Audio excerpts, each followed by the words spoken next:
मैं मुकेश प्रजापत आपका online classes में हार्दिक अभिनंदन करता हूं और मैं आपको साइंस से संबंधित लेसन के बारे में अध्ययन करवाऊंगा। तो आज मैं आपके लिए लेकर आया हूं अध्याय 8 कार्बन व उसके यौगिक। तो हम इसके बारे में पढ़ने से पहले कि कार्बन है क्या। कार्बन जो होता है वो एक अधातु होती है। कार्बन क्या होता है? एक अधातु होती है और ये हमारे आधुनिक आवर्त सारणी जो है, आधुनिक आवर्त सारणी, उसके अंदर परमाणु क्रमांक 6 पर स्थित एक तत्व है।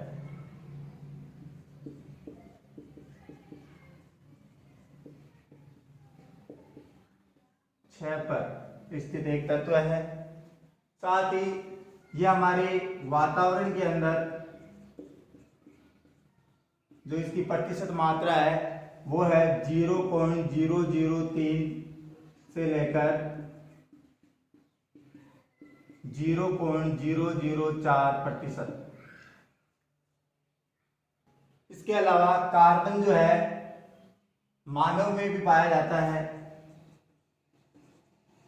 और मानव में इसकी जो प्रतिशत मात्रा होती है,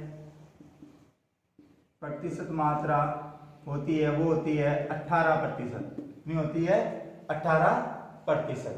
अब बात करें कि ये तो नॉर्मल जानकारी हो गई कि कार्बन है क्या। तो कार्बन जो है वो सभी सजीव प्राणियों के अंदर प्रमुखतया पाया जाता है। साथ ही कार्बन एक अधातु भी है और ये आधुनिक आवर्त सारणी में परमाणु क्रमांक 6 पर पाया जाने वाला एक तत्व है और यह हमारे वातावरण में 0.03% से लेकर 0.04% तक पाया जाता है और मानव में इसकी जो प्रतिशत मात्रा है वो लगभग 18% होती है। फिर बात करें हम कि यौगिक की, तो यौगिक कौन बनाता है? यौगिक बनाता है कार्बन। यानी कि अगर दो या दो से अधिक कार्बन परमाणु परस्पर संयोग करते हैं तो वो यौगिक का निर्माण करते हैं और वो यौगिक फिर क्या कहलाते हैं? कार्बनिक यौगिक कहलाते हैं। और इन कार्बनिक यौगिकों के अध्ययन करने की जो शाखा होती है विज्ञान में वो कहलाती है कार्बनिक रसायन। तो देखिए कार्बनिक यौगिक,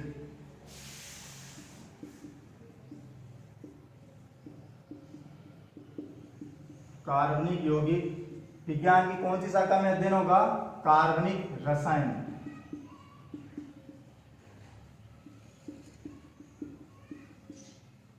कार्बनिक रसायन है। अब हम अपना लेसन आगे बढ़ाते हैं और कार्बन के बारे में जो अवधारणाएं दी गई है उनको पढ़ते हैं। तो पहली अवधारणा जो है वो है बर्जीलियस अवधारणा। बर्जीलियस अवधारणा सन 1815 में प्रतिपादित ये अवधारणा है। इस अवधारणा के अनुसार जो कार्बनिक यौगिक है उन कार्बनिक यौगिकों का निर्माण या जो संश्लेषण है वो केवल और केवल जीवधारी स्रोतों से ही संभव है और इन्हें प्रयोगशालाओं में कृत्रिम रूप से या कृत्रिम विधियों के द्वारा इनका निर्माण कर पाना या संश्लेषण कर पाना संभव नहीं है। इसलिए इसको जैव शक्ति सिद्धांत के रूप में भी जाना जाता है। वापस देखिएगा कि बर्जीलियस अवधारणा, इसको कौन सी सिद्धांत के नाम से जाना जाता है? जैव शक्ति सिद्धांत। जैव शक्ति सिद्धांत के नाम से भी इस अवधारणा को जाना जाता है। क्यों? क्योंकि इसके द्वारा कार्बनिक यौगिकों का जो निर्माण है वो किससे संभव है?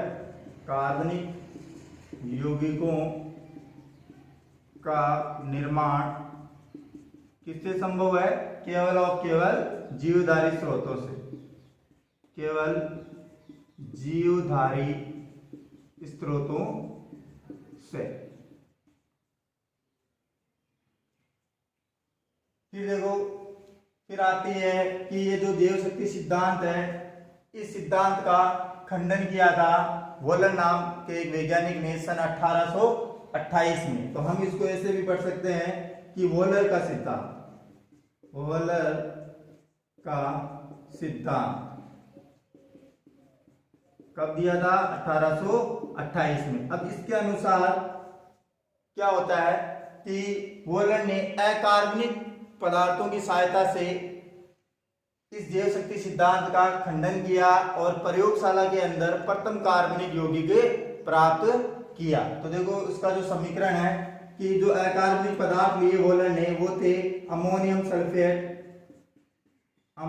सल्फेट और पोटेशियम साइनेट। अमोनियम सल्फेट और पोटेशियम साइनेट, इन दोनों अकार्बनिक पदार्थों को उसने क्या किया? गर्म किया, बहुत अधिक ताप दिया। ताप देने पर उसको अमोनियम साइनाइड प्राप्त हुआ। अमोनियम साइनाइड और पोटेशियम सल्फेट उसको प्राप्त हुआ। और जो उसको ये उत्पाद के रूप में अमोनियम साइनाइड प्राप्त हुआ, उसको उसने और अधिक गर्म किया। उसने उसको क्या किया? और अधिक गर्म किया, या हम कहेंगे और अधिक उसको ताप दिया। और ताप देने पर उसको प्रयोगशाला में प्रथम कार्बनिक यौगिक के रूप में यूरिया प्राप्त हुआ। तो एक बार वापस सुनिएगा कि वॉलन ने अकार्बनिक पदार्थों की सहायता से प्रयोगशाला में प्रथम कार्बनिक यौगिक यूरिया को प्राप्त किया था। वो कैसे किया कि पहले उसने दो अकार्बनिक पदार्थ यानी कि अमोनियम सल्फेट और ये अपना है पोटेशियम साइनेट, इसको उन्होंने क्या किया था? बहुत अधिक गर्म किया, ताप दिया, तो उसको क्या प्राप्त हुआ? अमोनियम साइनेट प्राप्त हुआ और पोटेशियम सल्फेट। तो फिर जो अमोनियम सल्फेट उसे उत्पाद के रूप में जो प्राप्त हुआ था, उसको उसने और अधिक गर्म किया और प्रयोगशाला में प्रथम कार्बनिक यौगिक यूरिया को उसने क्या किया? प्राप्त किया। तो ये यहाँ पे एक क्वेश्चन बनता है कि प्रयोगशाला में निर्मित प्रथम कार्बनिक यौगिक कौन है? यूरिया। प्रथम कार्बनिक यौगिक क्या है? अपना यूरिया। तो मित्रों आप स्क्रीनशॉट लीजिए और तब तक के लिए मैं साइड में हो जाता हूं। तो दोस्तों एक बार में फिर कि कार्बन की प्रमुख विशेषताएं, कि कौन कौन सी विशेषताएं होती है कार्बन की। तो पहली विशेषता कि कार्बन जो है कि परमाणु क्रमांक की संख्या, पहली विशेषता ये होगी कि परमाणु संख्या कितनी होती है कार्बन परमाणु की? वो होती है 6। और ये 6 कहाँ होती है कि आधुनिक आवर्त सारणी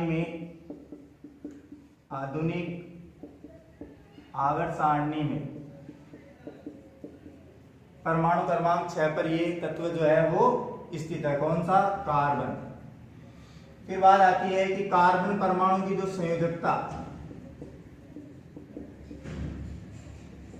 नंबर 2 कि कार्बन परमाणु की संयोजकता जो होती है वो ±4 होती है। या तो कार्बन जो है वो 4 इलेक्ट्रॉन ग्रहण कर सकता है या कार्बन 4 इलेक्ट्रॉन त्याग सकता है। नंबर 3 कि कार्बन परमाणु का जो इलेक्ट्रॉनिक विन्यास होता है, इलेक्ट्रॉनिक विन्यास वो होता है 1s2 2s2 2p2। और ये जो s और sp जो दिख रहे हैं वो होते हैं कक्षक। ये कक्षक होते हैं s, p, d और f। s कक्षक में हमेशा 2 इलेक्ट्रॉन भरे जाते हैं, p में हमेशा 6 इलेक्ट्रॉन, d में हमेशा 10 इलेक्ट्रॉन और f में 14 इलेक्ट्रॉन भरे जाते हैं। तो ये 3 विशेषताएं हो गई। चौथी आती है कार्बन की ज्यामिति। कार्बन की जो ज्यामिति होती है वो होती है समचतुष्फलकीय।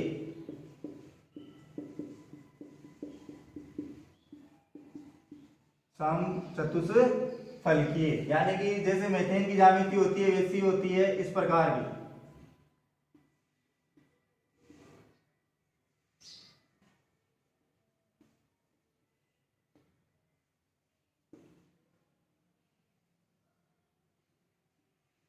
इस प्रकार की उसकी ज्यामिति होती है। फिर नंबर 5 कि जो इसकी संयोजकता जो 4 होती है, तो इस संयोजकता के कारण कार्बन कार्बन से जुड़कर अणुओं का निर्माण करता है। तो उसके अंदर पहला एग्जाम्पल है कि कार्बन जो होता है वो किस प्रकार निर्माण करता है। तो पहला एग्जाम्पल कि 2 द्विसंयोजी परमाणु से, 2 द्विसंयोजी परमाणु से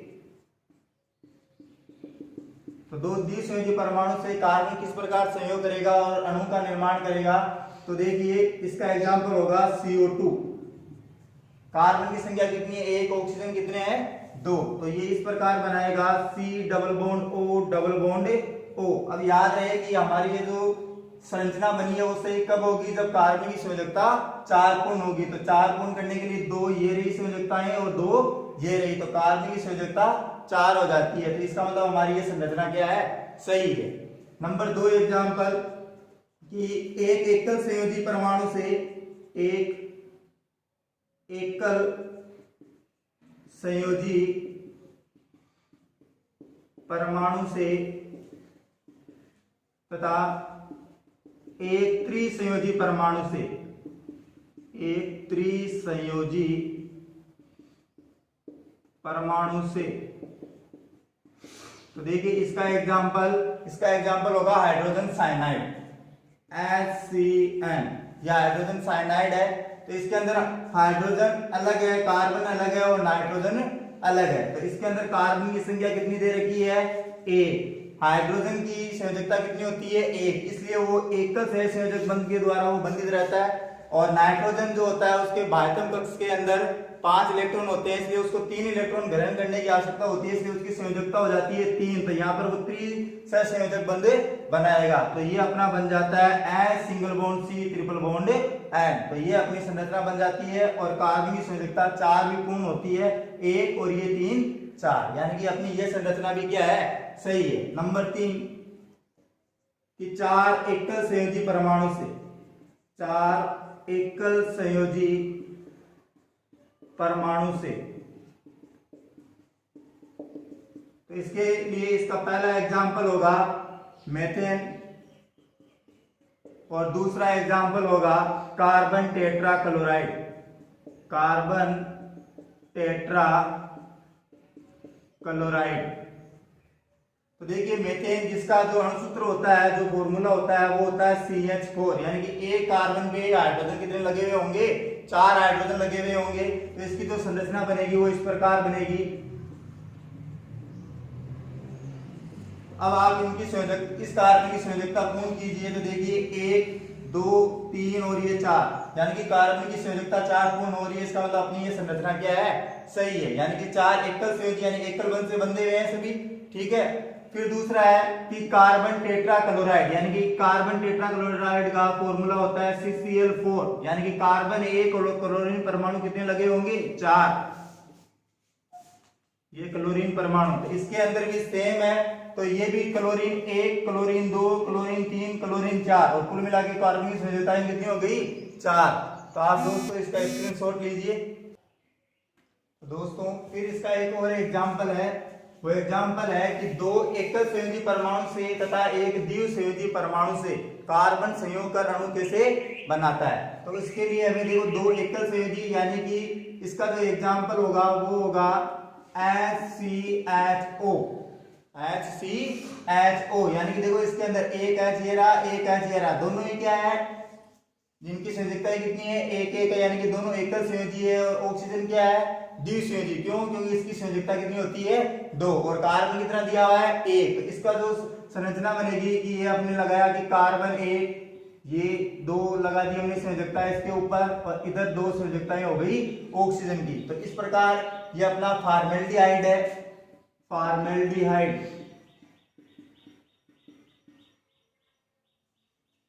संयोजकताएं गिन सकते हो आप, 1 2 और ये 2 4, यानी कि कार्बन की संयोजकताएं कितनी हो रही है, 4 हो रही है। इसका मतलब अपनी ये जो संरचना है वो क्या है, सही है। इसके बाद में 2 परिभाषाएं आती है कि पहली परिभाषा है समचतुष्फलक की, समचतुष्फलक।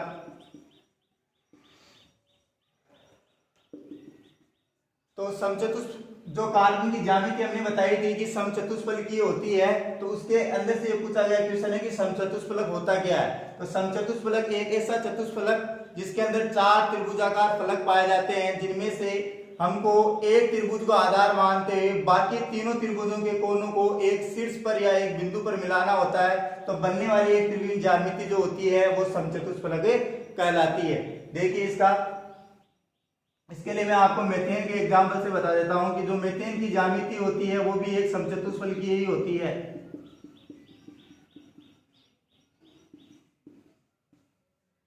एक कार्बन इस प्रकार,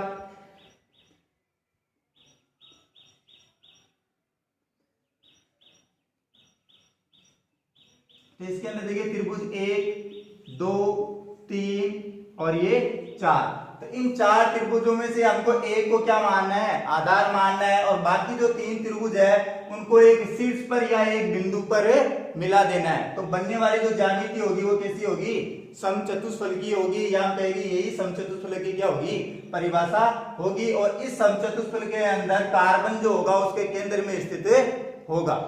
फिर अगली परिभाषा आती है बंद कोण की। बंद कोण, बंद कोण जो होता है कार्बन की जो दो निकटवर्ती बंध होते हैं उनके मध्य में पाया जाने वाला कोण। कार्बन की दो निकटवर्ती बंधों के मध्य पाया जाने वाला कोण कह दो, या निकटवर्ती दो संयोजकताओं के मध्य पाया जाने वाला कोण कह दो, वो कहलाता है बंद कोण। तो देखिए उसका एग्जांपल,